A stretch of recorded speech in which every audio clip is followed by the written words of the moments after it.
para a aula de Patrimônio Histórico. Com o patrocínio do Fulcultura e da Lei Aldir Blanc, estamos aqui no nosso webcanal para mais um encontro.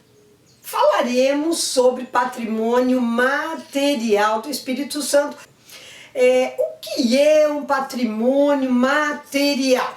Estamos aqui na igreja Nossa Senhora da Conceição, nas ruínas, são pedras ligadas com óleo de baleia, que era a argamassa da época.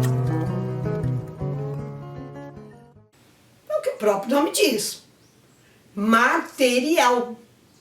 Algo que você pega, que você toca e que está relacionado com as nossas memórias, com a nossa raiz, com a nossa história. É o que nos faz ser capixaba, direto do túnel do tempo.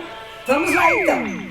O primeiro patrimônio que vamos visitar hoje é a Escola Bernardino Monteiro, em Cachoeiro de Itapemirim, construída no governo do Jerônimo. Lembra o que deu início à oligarquia Monteiro? Lá no início da República. Pois muito bem, Cachoeiro de Itapemirim, capital secreta do mundo. Já que estamos falando de Jerônimo, vamos para a capital. Começa agora o Jornal da História, trazendo notícias da fina flor da sociedade brasileira. Em História do Brasil, a gente estuda que na República Oligárquica, Rodrigues Alves foi o presidente da República no Brasil no começo do século XX, que fez uma grande reforma urbana no Rio de Janeiro. Esta característica foi seguida por outros presidentes de Estado, lembra o que é presidente de Estado? Como, por exemplo, Jerônimo, que com uma visão positivista objetivou a modernização da capital. Vimos isso na aula de Jerônimo. Eu adoro essas coisas, né? Vamos fazer link hoje, hein? Então vamos lá. Quais patrimônios estão relacionados com esta visão de reforma urbana?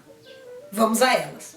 Hoje podemos visitar o Palácio Anchieta, que havia sido sede do Colégio e Igreja de Santiago, construído pelos jesuítas no período colonial, e que após a expulsão desses religiosos do Brasil, o complexo passou a sediar o governo da capitania, depois o governo provincial, e na República se tornou a sede do governo estadual. Só temos 2 lugares assim no Brasil,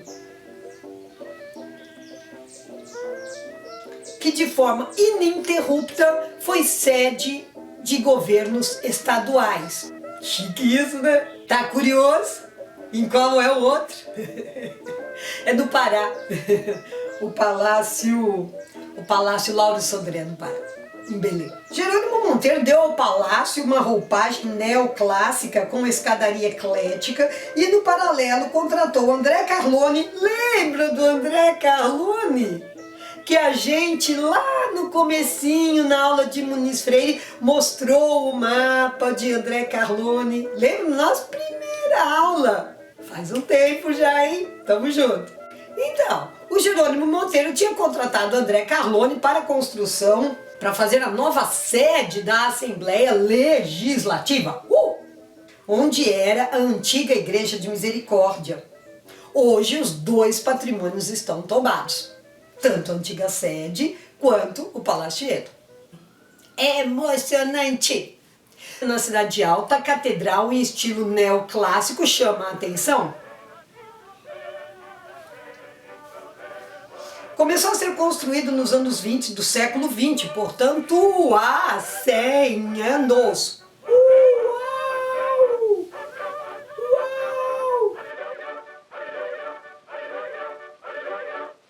Coisas da vida, coisas da história. Com o desenho de Paulo Motta, teve seu projeto original modificado por quem? Ele, o engenheiro arquiteto André Carlone. Você vai ver como ele habita o nosso começo do século XX. Bom, como havíamos falado nas aulas anteriores, o Florentino Avidos faz parte dessa oligarquia Monteiro e foi presidente de Estado de 1924 a 28. Era cunhado do Jerônimo. Lembra disso?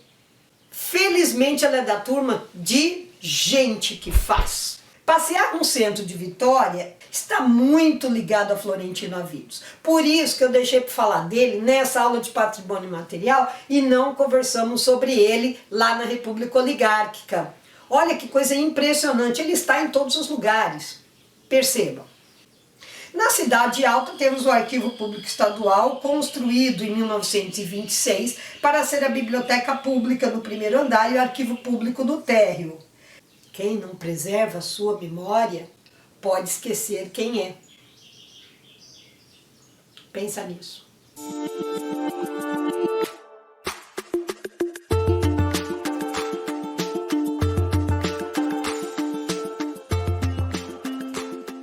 Naquele mesmo ano, construí um grupo escolar. A Fafi. Ah, então primeiro foi grupo escolar. E hoje é Fafi. Que é a Fafi. Lá funcionou a Faculdade de Filosofia, Ciências e Letras. Em 1982, o edifício foi tombado pelo Conselho Estadual de Cultura. E uma década depois, começou a funcionar como sede da Escola de Artes, oferecendo formação cultural para a população capixaba. Todos os cursos e oficinas realizados pela escola são gratuitos e abertos à participação de qualquer cidadão. Fafi, visite e encante-se.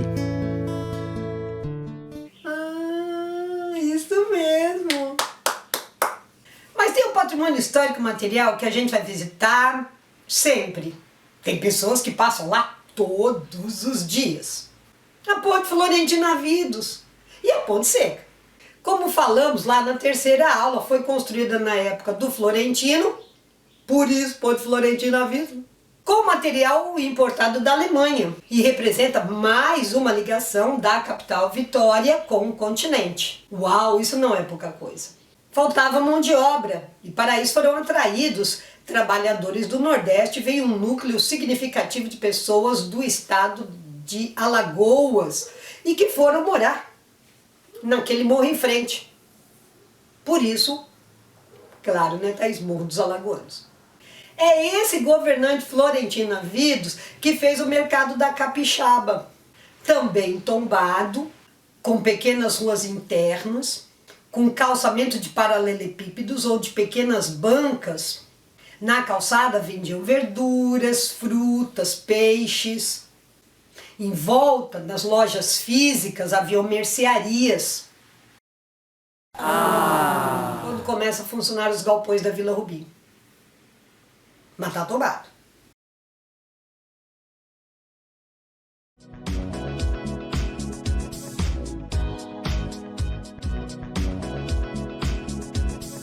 Um capítulo à parte na história do Brasil, na história do Espírito Santo, é a questão das ferrovias. Na época que o nosso país teve uma rede ferroviária maior do que a de hoje, Florentino Avidos, ele de novo? Uau! Tem certeza que ele só governou 4 anos? A Companhia Estrada de Ferro Vitória Minas inaugurou em 1927 a Estação São Carlos, Pedro Nolasco. Já foi lá? Olha que linda! No lugar onde funcionou a estação ferroviária Pedro Nolasco, hoje fica o Museu Vale, um lugar com muito verde, margeado pela Baía de Vitória. Logo na chegada, a locomotiva conhecida como Maria Fumaça, construída em 1945, nos faz viajar no tempo e revisitar a história da construção da Estrada de Ferro Vitória Minas. Visite e encante-se. E nesse mesmo ano, o presidente de Estado... Quem, professora? Quem, professora? Quem, professora? Ele, Florentino Avidos, levou uma prosa com o arquiteto Quem? André Carlone, claro. E André Carlone construiu o Teatro Carlos Gomes.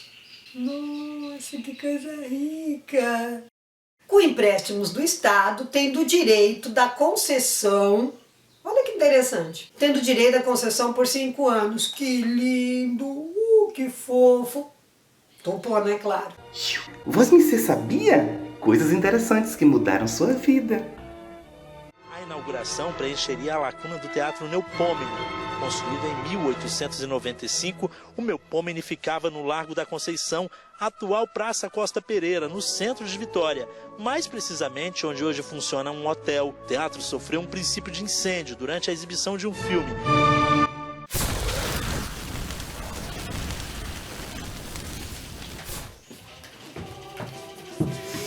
Por hoje é só, pessoal. Na próxima aula, então, falaremos sobre o patrimônio material do interior do estado.